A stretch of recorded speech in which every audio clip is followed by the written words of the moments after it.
Nautical, related to ships, sailors, or navigation.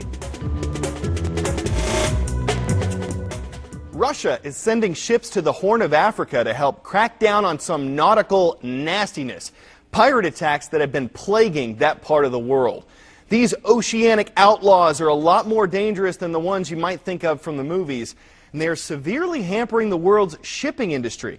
David Mackenzie looks at how it all happens.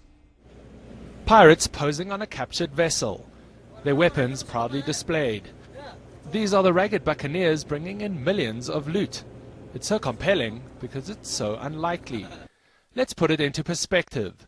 Pirates nabbed the gigantic supertanker, the Sirius Star. It's longer than 3 football fields, and captured it with a skiff as big as this. It's about as long as your car. So how did they do it? The problems that many tankers have when they're actually approached by pirates is that they will present a threat on a number of levels. They can either pretend to be officials that are seeking to board the actual ship for inspections. They can masquerade as Coast Guard. And they can always rely on scare tactics.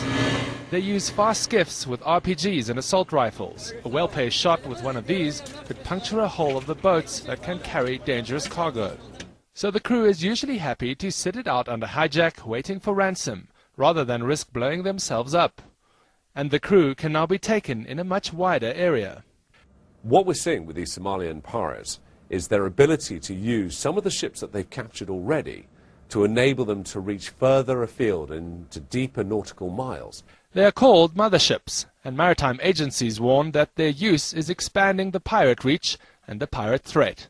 So until they can be reined in, these unlikely ocean hijackers will still have the tactics and the territorial reach to take on as many Goliaths as they can get their hands on.